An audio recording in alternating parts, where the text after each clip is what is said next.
Buenas noches, jóvenes, continuando con la clase, retomando en la parte, en este caso 2 del tema de termodinámica. En la segunda semana vamos a trabajar el ciclo de Carnot y los problemas de aplicación en torno al ciclo de Carnot. Entonces vamos pues a empezar. Este es el esquema correspondiente a la segunda semana. Trabajando, aquí estamos con el ciclo de Carnot y en función a su función de estado. La segunda ley de la termodinámica, que nos habla de máquinas que pueden ser reversibles, que tienen la misma eficiencia, pueden ser independientes, dependiendo de las condiciones en las cuales se trabaja. En este caso se establece lo siguiente. Vamos a ver que según Clausius, puede haber una desigualdad en torno a la gradiente de la entropía con respecto al entorno. Juntos deben ser mayores, los cuales se puede llegar a que a la diferencial de entropía en torno al entorno tiende a ser negativa. Por eso en este caso decimos que la diferencial de la entropía es mucho mayor que la diferencial del calor con respecto al tiempo. Ahora, vemos que en esta desigualdad podemos establecer el siguiente ejemplo. Vamos a ver, tenemos un cambio adiabático y reversible. Ahora, entendiendo que si es adiabático, se establece que el calor es cero.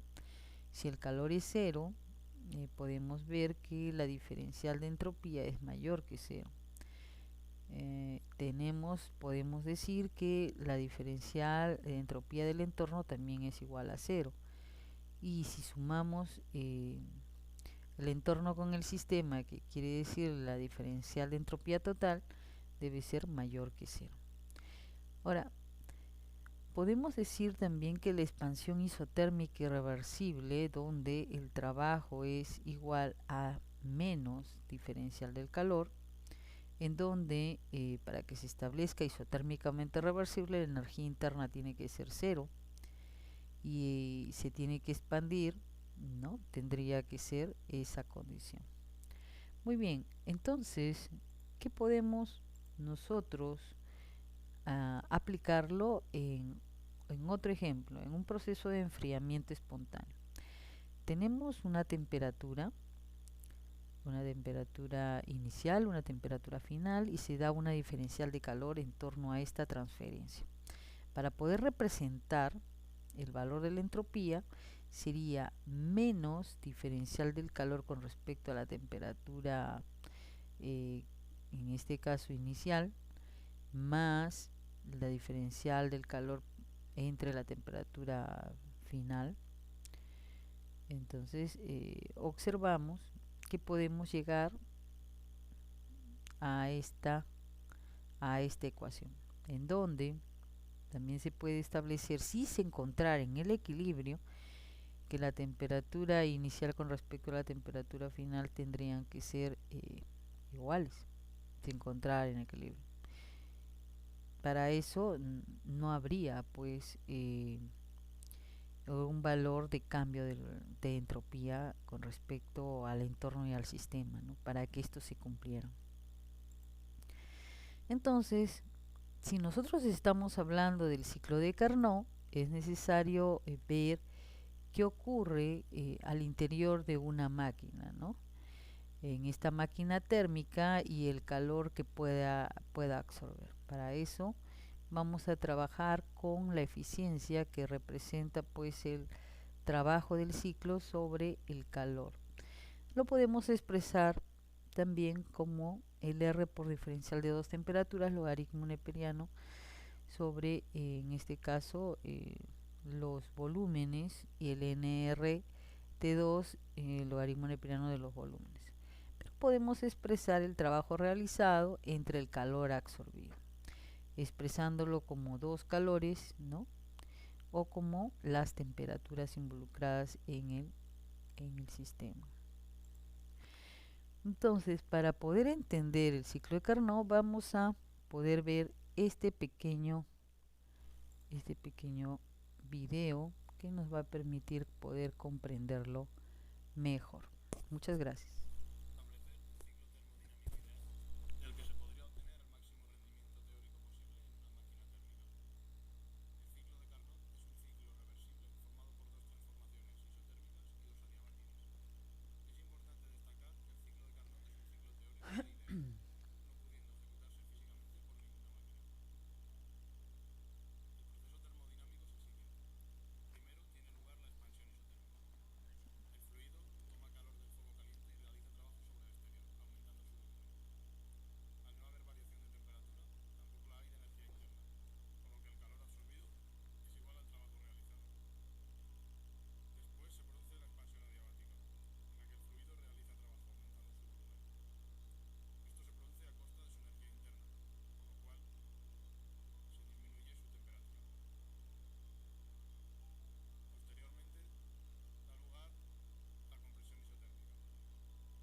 Muy bien, muchas gracias. Vamos entonces a retomar con respecto al tema del ciclo de Carnot.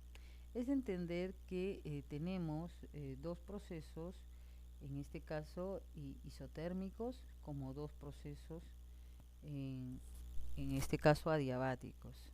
La suma de estos cuatro procesos nos indican, en este caso, el ciclo de Carnot. Para poder determinar la eficiencia en una máquina expresada en el ciclo de Carnot, en donde tenemos, por ejemplo, el trabajo mecánico se expresa en calorías Joule, el calor igual en unidades de calorías Joule, calores y temperaturas tanto de entrada como de salida. Para poder determinar la eficiencia vamos a utilizar esta ecuación.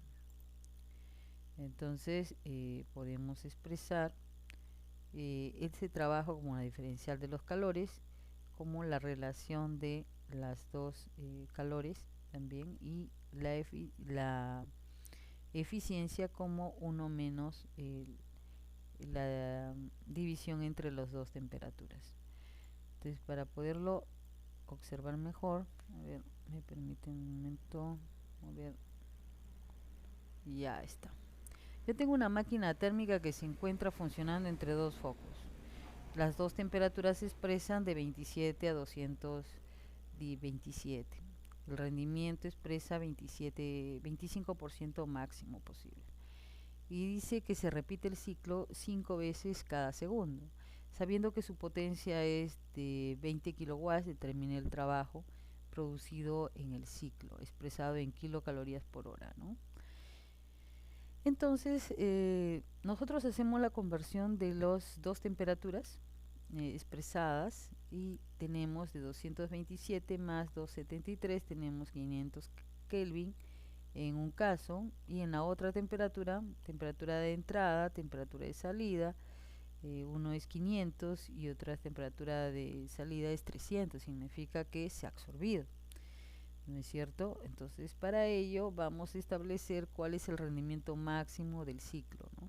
1 menos entre la diferencia de la división de estas dos temperaturas, y tenemos que expresa un valor de 0.4. En nuestro problema el rendimiento será expresado pues con ese valor equivalente a 0,25. Ahora, pero para determinar pues en este caso la potencia, ¿no? En este caso tenemos 20 kilowatts. Entonces tenemos el WACC por ciclo y el tiempo por ciclo. Pero el tiempo por ciclo lo vamos a relacionar con el rendimiento. El rendimiento que sería 0,20 y el valor que tenemos de 20 kilowatts. Muy bien. Y así es como determinamos pues el trabajo. Pero para poder relacionarlo, tenemos que expresar los datos para determinar la eficiencia en el foco más caliente. Yo puedo decir en este caso el trabajo por ciclo entre el calor. Entonces son datos que hemos ganado. El trabajo por ciclo, que nos dicen que es 4 kilojoules, lo representamos aquí, y tenemos la eficiencia que hemos determinado que es 0,10. Podemos hacer una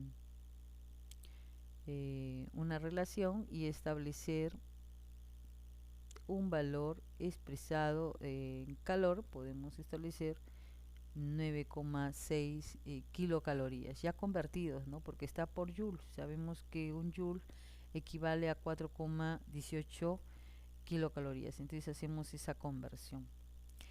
El calor cedido del foco tendría que ser la diferencia entre los dos calores, tanto el absorbido como el liberado, ¿no? Que sería pues podemos trabajar con el trabajo producido en cada ciclo. Entonces reemplazando los valores que tenemos del calor en un primer caso, ¿no? Absorbido menos el trabajo, tenemos entonces el calor que se ha liberado por el proceso, el calor que se ha cedido en este caso en el foco frío.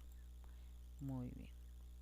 Entonces tenemos otro ejercicio en lo cual nos dice cuál es la máquina, una máquina al 20% de rendimiento y el trabajo nos expresa 100 joules.